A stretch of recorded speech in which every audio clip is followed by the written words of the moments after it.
My loves, if I give you the term process emotions, how do you feel about that? Like, does it feel clinical? Does it feel daunting? Does it feel inviting? Does it feel dark and danky? Does it feel like spiff, tidy, efficient, arduous, productive? Okay, we're going to get into it today.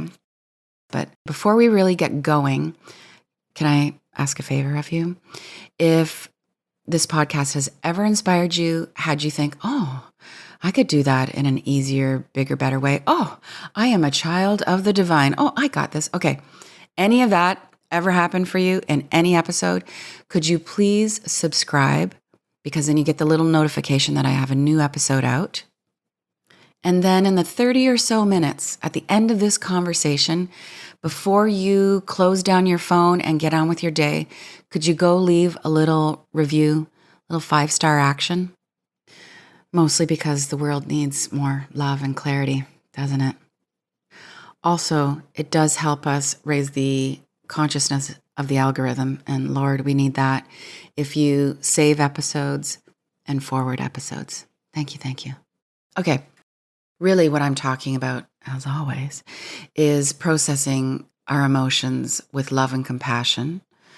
I've got 5 ways to do this. Super simple, things that we all need reminders of because I don't think any of us are enlightened. If you are listening to this podcast, although, let me finish the sentence. What I was going to say is, if you are listening to this podcast, you have probably not transcended mortal coil yet, right? Like, I don't want to offend anybody, but you're probably not enlightened.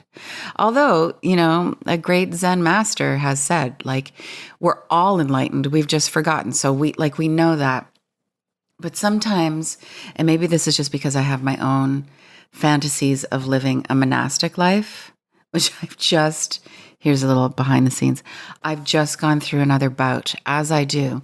Tends to happen about every 9 months where I'm just like, really? Do I need to do this? Like, people, why do people if you don't need to do people? And I just think my son is probably moving out in the next 6 months. And I could just super downsize. I'm looking right now at this beautiful 150-year-old mango wood table from the Punjab, which I have written 3 books on. That's the only really big thing I have. I mean, I have a giant sofa that I spent way too much money having custom made that I will never do again. I don't need my stuff. This is my monastery fantasy. I'm totally going off on a sidetrack. We will get back to you and us processing our emotions, but I always think I just need a monastery with some luxury features, like great duvet, linen sheets, Wi-Fi, and a juice bar. And I'm out of here if that's an option. Okay, let's get back to emotions. Feeling your emotions, honoring them, embracing them, transforming them, just holding the scary stuff. Some of the emotions are sharp and angular and dark and like broken glass or a morass of darkness or caustic and fiery, firecracker, dynamite emotions. All of those things, the big emotions or the heavy emotions that are small, can be really scary to process, to approach, to embrace. And the fear and the processing of them can be really hard on our nervous systems. Like, obviously, the positive emotions of happiness and connection and pleasure and comfort and delight, those emotions, they have to get processed. Those emotions run through our mindset and our nervous system, and they are so much easier to handle and conduct. I want to help us with the stickier stuff. So here's a reminder before we get into it. Where do emotions come from? What do you think? Where do you think? I know you listened to episode whatever of With Love, Danielle. And you know the punchline, which is emotions come from the past. Emotions come from the unconscious or subconscious self. The phrase I often use is the basement of our psyche. I often see my emotions living in the basement of this house that I used to have. And some of them are on shelves, really neatly organized because I had my shelves neatly organized as a Virgo. And then some of my emotions are in an old filing cabinet that I haven't dealt with. Some are in the back corner. Some are in the moldy, mildewy, infested walls that I had to actually, in real life, tear down because the mold was killing me. And those are emotions that need to come to the surface to be transmuted by the light of my consciousness. All emotions, all feelings, whether it's the positive stuff or the negative stuff, the fun, easy to process, experience things, or the more difficult, challenging, don't want to go near them things, all of those emotions need, want, must get our attention. If they don't get our attention, our recognition, our acknowledgement, our love, then they speak louder or they go away. The positive stuff just retreats into the corners. And the negative stuff just gets louder and starts to crystallize and show up in our bodies in material form. All emotions come up for attention. The more we attend to the stuff in the basement of the psyche, the more conscious we become, the more luminous, the more robust, radiant, strong, the more regulated, or I'm preferring these days to use a term, the more balanced our nervous systems become, which is happiness, which is health, which is freedom from suffering and freedom from mental anxiety and living in peace and having lives blessed with ease, which, by the way, all of those things that I've just mentioned are the Medabhavna prayer in disguise. All right, let's get into 5 ways to process your emotions, all of which have everything to do with love and compassion. So number 1, think higher. Think higher. See your heart like the sky. Even just right now with your physical posture, one of the reasons in meditation we sit with a straight spine or we lay down with a straight spine, either way, straight spine is the goal, is so that the energy that goes from the root chakra up, up, up, up, up, all the chakras to your crown chakra through the top of your head is unobstructed. So you don't want to be creating obstacles with poor posture. So you do your best, keep your spine straight. And then I think from that great posture, you get this physical sensation of your crown chakra opening, expansive, vast, clear view, flowing, spacious. So first way to process your emotions, you think higher. You need to get into expansion mode. As VS would put it, VS is the metaphysical practitioner I've been working with for years. We co-create everything in the membership. As she would say, invoke the vastness of the higher with a capital H, to create safe space. And it's really counter-logical, right? Which would be illogical. Like you want to expand so that you feel safer. But how I always look at it is as if I was a tripod. Like when I open up my mind and I root down into the ground and I expand my senses, I'm like an open tripod, which is immovable, grounded, can't tip it over, give or take. Whereas if I see myself as small and I have limited thinking and I get really attached and grippy to my opinions and I want things to be a particular way, those legs of my tripod, those roots get very narrow and just like tip. So that brings us to vastness.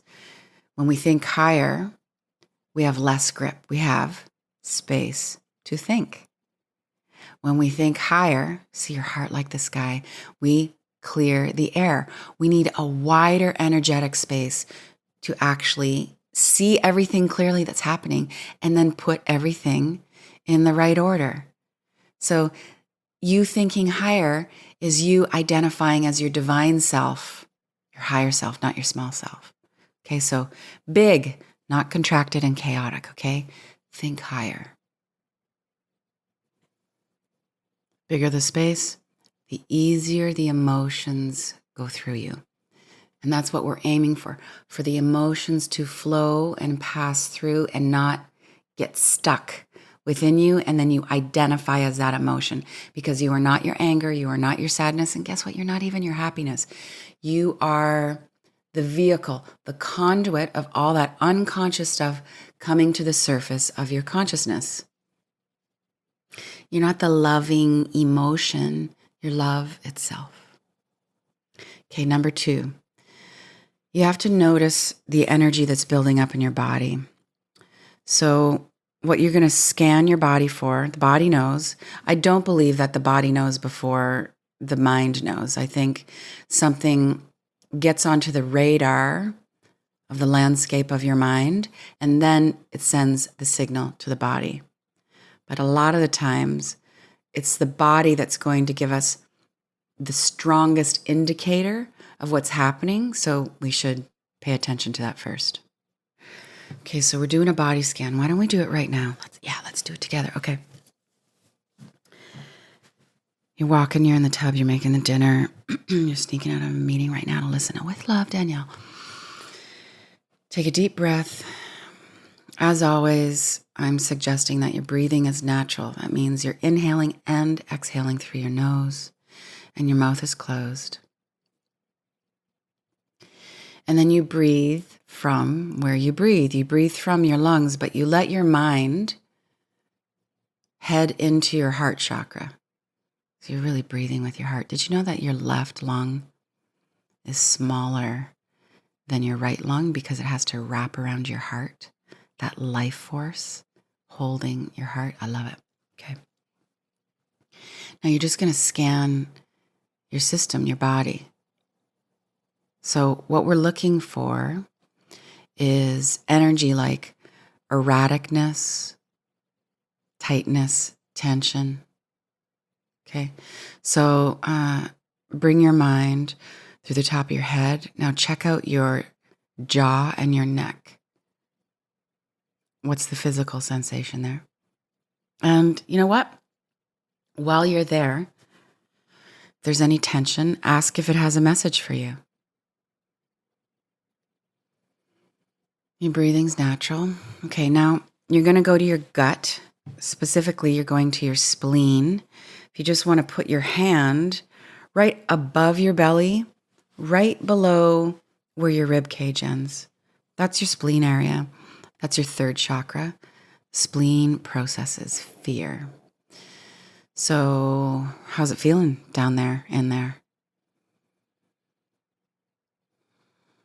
How's your breathing right now? Is it jittery, shaky? Do you have headaches on a regular basis? Okay, so we're noticing not just any energy in our body.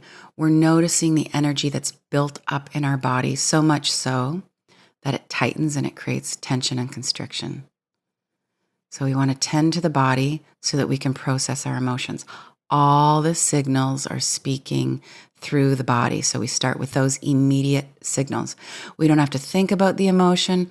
We don't need to think about if we're unspiritual because we're feeling anger and rage or the source of the sadness or the trauma or whatever the emotion is. Doesn't matter the source. We're just paying immediate attention to the vehicle called the body that's giving us the immediate signals. We bring our attention to the physical spot. And then we work from there. We work to release the built-up energies. They have to go so that they don't crystallize and solidify into things we're going to have to go to the doctor for or the naturopath for. So this is where somatic practices come in so handy. Walking Jumping jacks. Oh my gosh, when I've been in my darkest times, I remember just bawling my eyes out doing jumping jacks. I would do anything to just be loosening, decalcifying, shaking, shimmying, jumping jack, the stuckness, the fear, the anxiety out of my muscles. Yeah, okay. Also, humming, humming, singing is so great for your nervous system, specifically your vagus nerve that runs from stem to stern. That vibrating creates movement, contraction, expansion, release. You know what else works? Talking to yourself. Sound, recognition of your emotional state, conversation with the fragmented parts of yourself, conversing with your emotions. Not letting your emotions converse unless you're feeling, we're back to thinking higher, unless you're feeling motherly enough, fatherly enough, big enough where you can hold your emotions being all chatty. Otherwise, you just want to be in conversation with your emotions. Cold water is a great, fast, really miserable, uncomfortable way, but super duper effective, and you can do it. Way to help clear built up constricted energy in the body, the expanding and contracting, that squeeze and release of the capillaries gets things moving, all the stuckness. And most obvious, conscious, intentional breathing. So let me give you my favorite since we're here. 4-6-8 breathing. So let's do it together. Well, I'll give you the 1-2-3 of it. I'll give you the 1-2-3 of the 4-6-8. Don't want to confuse you. You're going to inhale for 4 counts, hold it for 6 counts, exhale for 8. We'll do 2 rounds of it. You just kind of get the idea. But I love this. And what I do is I 4-6-8 so I can appreciate being alive. I like to use this a lot to pivot. If I'm feeling anxiety throughout the day, get that little kind of crunchy feeling at the base of my skull. That's the lizard brain saying, there's something in the midst of which you should be afraid.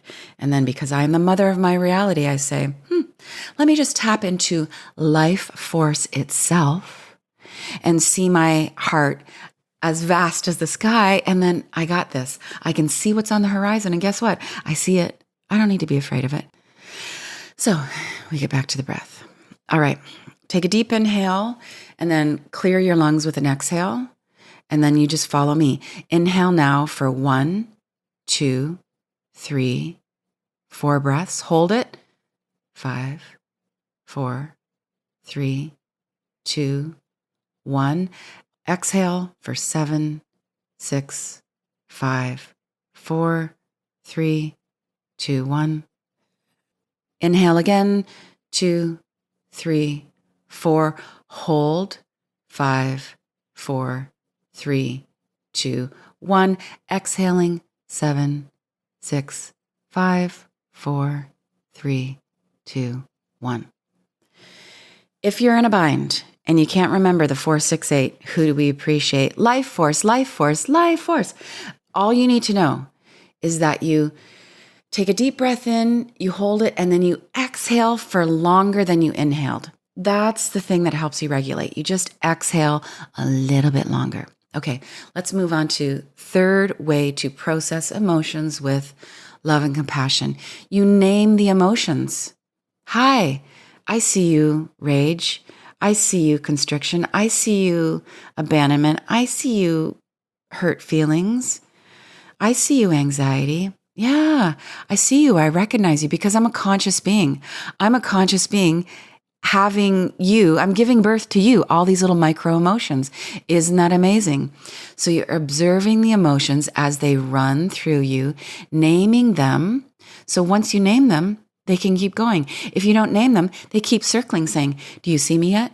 Do you hear me yet? Have you identified me yet today? And then you just, hello, gently, one by one, no judgment, no clinging, not like, oh, fear, not you again. Oh my gosh, rejection complex. I am such a loser for letting you into my psyche. No, none of that.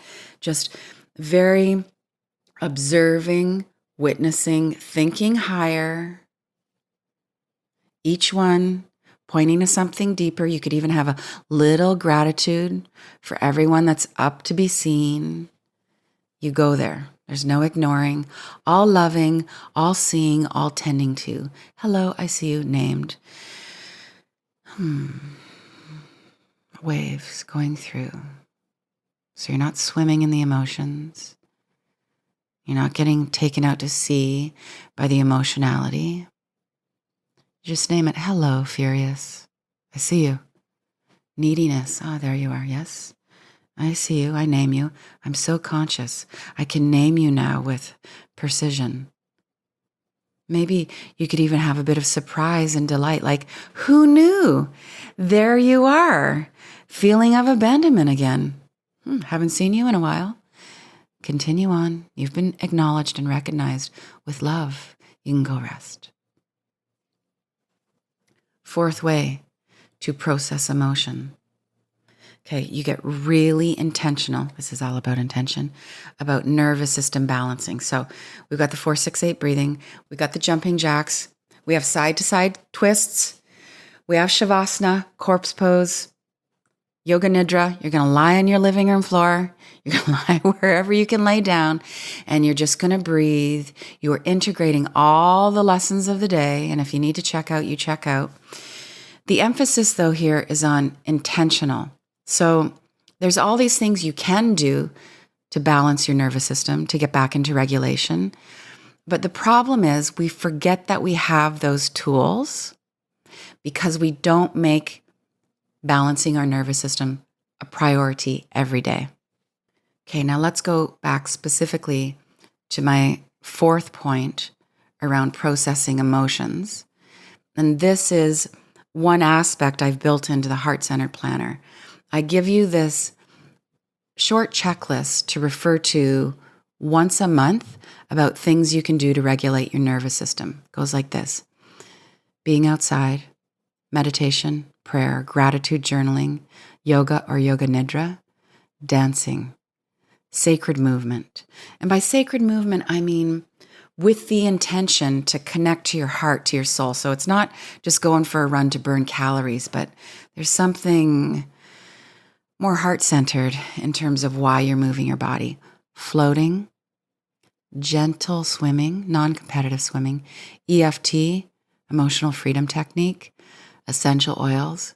Now, please, please, when you're working with essential oils, which I consider to be powerful plant medicine, it's a huge part of my spiritual practice, my nervous system balancing practice, please be looking for non-synthetic, therapeutic grade essential oils. Because if you're working with the synthetic stuff, you're just essentially rubbing chemicals into your system. Nervous system regulation checklist: breath work, rest. This gets back to the most powerful, useful, salient spiritual advice I've ever been given by the most spiritually informed person in my life. And she just said, Danielle, just rest, take breaks. And that was it. When everything is just feeling like too much, which seems to be the hallmark of life on the planet right now, I just take breaks. I don't need to drop out of the system. I don't need to shave my head and go to a monastery. I just need to lay on my living room floor for 15 minutes, regulate my nervous system, and I can get back to being happy and being of service to the world. Good quality sleep, less screen time. You can do it, my love. Calm music, positive messaging, humming, singing, gut support. All the research is in that your gut health affects your brain health and vice versa. So prebiotics, probiotics, high grade, please. Did you know that gargling with warm water and sea salt helps stimulate the vagus nerve? Stimulating the vagus nerve helps you shake off the dross. You might also want to add to your list of nervous system regulation. This, by the way, is the actual checklist from the Heart-Centered Day Planner. Avoiding gluten. Why? Well, lots of reasons. I get into them in other podcasts, but gluten on the whole creates inflammation in the system. We Don't want that. Rooibos tea is great for balancing cortisol levels. And then there's the really obvious heart-centered stuff. Be with your loved ones. Make the time, prioritize, go out of your way to be with people who love you and see you. The people who you adore and want nothing more to serve. And speaking of service, wholeheartedly helping others is great for 900 reasons, but one of them is it gets all the chemicals going in the right direction, helps balance your nervous system. Random acts of kindness. Listening openly without judgment. This is us being in the state of embodying soul qualities, virtues. That's how love regulates us. Collaborating with like-minded individuals to do good things. Group love, group determination, nourished nervous system. It's not just about ice baths and hugging trees, it's about love. And then ask yourself these 2 questions. This is what I ask at the end of every month in the planner system. You're going to list for yourself what you're focused on healing. So the cue is, I'm focused on healing. And then you fill in the blanks. And then you want to get some traction. So what are you focused on healing? And then what are your key actions for that healing? You write them down. You commit to yourself. You do it. You come into balance. You process your emotions. And then number 5, for processing your emotions, just building off of collaborating with like-minded people and service and time with loved ones. Super simple. Go where the love is. Invest your time and your energy in really consciously, generously engaging with the people and the groups that see you and they hear you and they accept you as they are. I feel emotional saying this. And they celebrate you. This is key. This is essential. This is monumental to not just healing and balancing, but like the deepest possible healing happens from going where the love is. Life is hard enough. We don't need to go where there's more tension and polarization and division. We don't need to go to places where we feel that we need to compel people to see us and love us for who we are. Go where the love is. Receive it. Rest in it. And then give more than you ever thought you had to give before you went where the love is. Okay, deep breath. In review, the 5 ways to process your emotions. Think higher. You see your heart like the sky. You think with your heart. You go into expansion mode so that all of the emotions have space to be themselves. No grip. More space. You clear the air. You notice the energy that has been built up in your body, and you work with all those somatic processes and to release the stuff that got bunged up in your vehicle. You name the emotions calmly as the loving mother, father, witness. Oh, hello, I see you, I name you. You can rest. Number 4, you get really intentional about nervous system balancing. You are asking yourself on a weekly, if not daily basis, how you are going to do just that. You prioritize nourishing your nervous system. And every day, in every way, you go where the love is. You go where the love is. You go where the love is. And you know where the love is? Here, every week, with love, Danielle.